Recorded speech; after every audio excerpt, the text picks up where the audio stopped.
Hello दोस्तों, आप सभी का स्वागत है आपके अपने यूट्यूब चैनल हिंदी सरोवर में। आज का जो हमारा विषय है, हम जानेंगे कि सूरदास का काव्य सौंदर्य, अर्थात कि जो सूरदास अपनी कविताएं रचते हैं उसमें किस प्रकार की भाषा, भाव, छंद, अलंकार, इन सब का प्रयोग किस प्रकार से वो करते हैं, आज हम उसे विस्तार से जानेंगे। तो आइए शुरू करते भूमिका के साथ। सूरदास हिंदी साहित्य के महानतम कवियों में से एक है और कृष्ण भक्ति शाखा के प्रमुख स्तंभ हैं। अष्टछाप के सर्वश्रेष्ठ कवि के रूप में उनकी ख्याति है, अर्थात जो बल्लभाचार्य द्वारा एक समूह संप्रदाय बनाया गया था उसमें 8 कवि थे, तो उनमें सूरदास भी सम्मिलित थे, तो इसलिए अष्टछाप का यहाँ पे बात किया गया है। उनके पदों में कृष्ण की बाल लीलाओं से लेकर राधा कृष्ण के मधुर प्रेम तक का भावमय, सौंदर्यपूर्ण और आध्यात्मिक चित्रण मिलता है। सूरदास का काव्य केवल साहित्यिक कृति नहीं बल्कि आत्मिक अनुभव का प्रतीक है।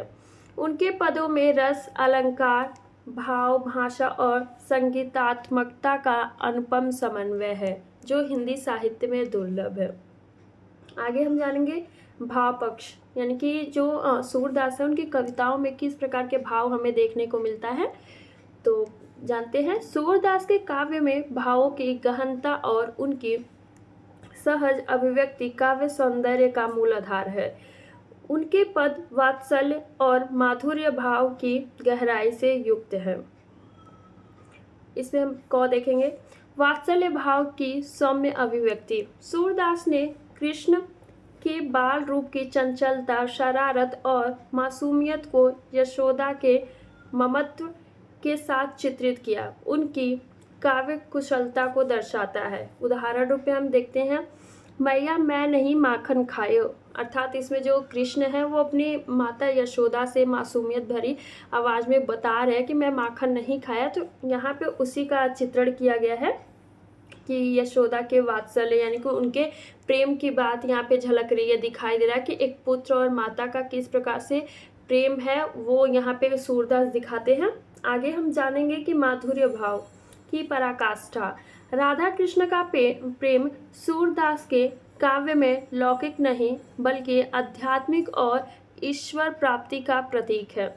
राधा भक्त की प्रतीक है जो ईश्वर से मिलने की तीव्र अभिलाषा रखती है। उदाहरण में हम देखेंगे, सूर श्याम बिना राधा बौराए, यह पंक्ति राधा के विरह को दर्शाती है और सूरदास की माधुर्य भावना को व्यक्त करती है।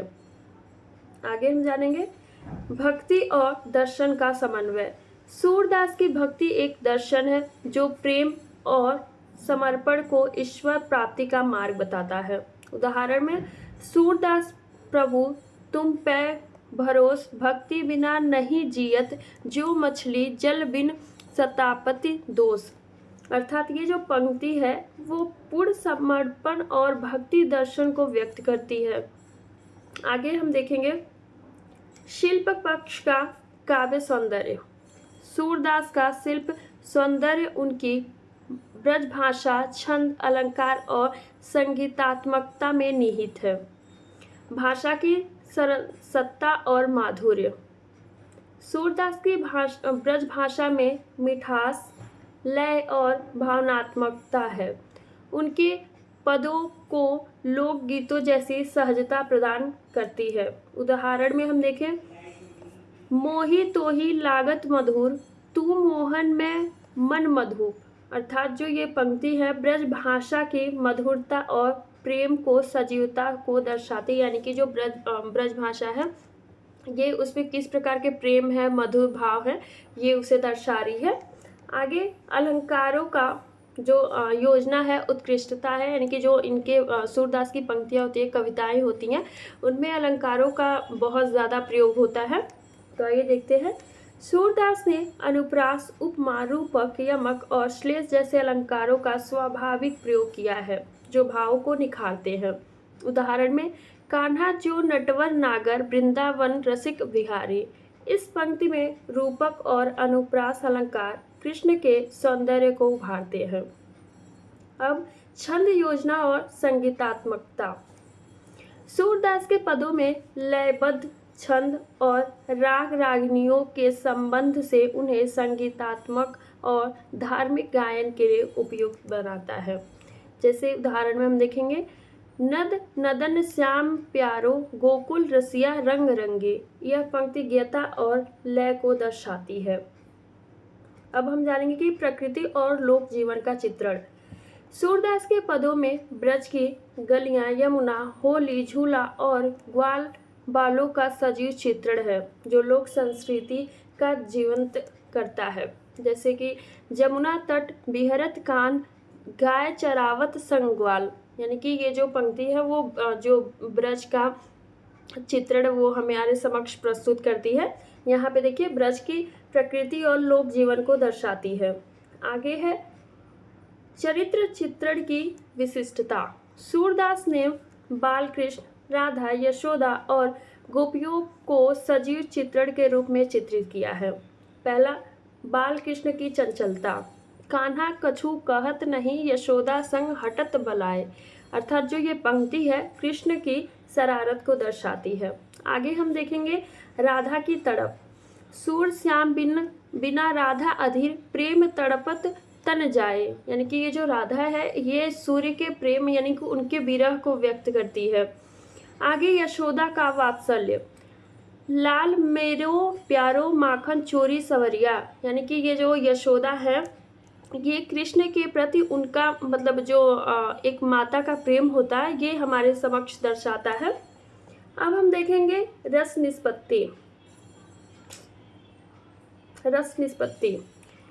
सूरदास के पदों में वात्सल्य और श्रृंगार रस की प्रधानता है, लेकिन करुण, शांत, यहाँ हम देखेंगे करुण, शांत और भक्ति रस भी गहराई से व्यक्त है। उदाहरण में सूरदास हरि बिन रहो न जाए, जो मछली जन बिन तड़पाए, अर्थात जो ये पंक्ति है ये करुणा और भक्ति का जो रस है वो हमारे समक्ष व्यक्त कर रही है कि जो सूरदास है ये एक प्रकार के मतलब समझा रहे कि जो मछली वो बिना पानी के नहीं रह सकती, तो उसी प्रकार से जो सूरदास है वो बिना भक्ति यानी कि अपने प्रभु कृष्ण के बिना नहीं रह सकते, तो उसकी बात की जा रही है। अब हम निष्कर्ष जानते हैं। सूरदास का काव्य सौंदर्य, भाव, भाषा, शिल्प और दर्शन के समन्वय में निहित है। उनके पद भावों की गहनता, ब्रज भाषा की माधुरता, संगीतात्मकता और लोक संस्कृति के चित्रण के कारण हिंदी साहित्य अमूल धरोहर है। सूरदास का काव्य मानव हृदय की कोमलता, भावनाओं का दर्पण है। 5वीं सदी बाद भी पाठकों और श्रोताओं को आनंदित करता है, यानी कि जो 5 सदी यानी 500 ईसा पूर्व जो भी इनकी जो कविताएं हैं आज भी हम पढ़ते तो वो हमारे समक्ष वैसा दृश्य मतलब हम ऐसा महसूस करते कि वो दृश्य हमें दिख रहा है, यानी कि हमारे समक्ष प्रस्तुत हो रहा है, इसकी बात की जा रही है। सूरदास का काव्य सौंदर्य भारतीय काव्य शास्त्र का आदर्श प्रतिमान है, जिसमें ईश्वर, प्रेम, जीवन और लोक का मधुर संगम है। उनके पद भक्ति, सौंदर्य और मानवीय संवेदनाओं का अनुपम उदाहरण है। आप सभी का बहुत बहुत धन्यवाद। आप सभी को अच्छे से समझ में आ रहा होगा जो मैं पढ़ाती हूँ। Thank you so much. और आपको अगर किसी भी प्रश्न का उत्तर चाहिए तो आप कमेंट बॉक्स में कमेंट कर दीजिए, मैं आपको उसका उत्तर ज़रूर दूँगी। Thank you so much. मेरे चैनल को लाइक, सब्सक्राइब एंड शेयर करना ना भूलें। Thank you.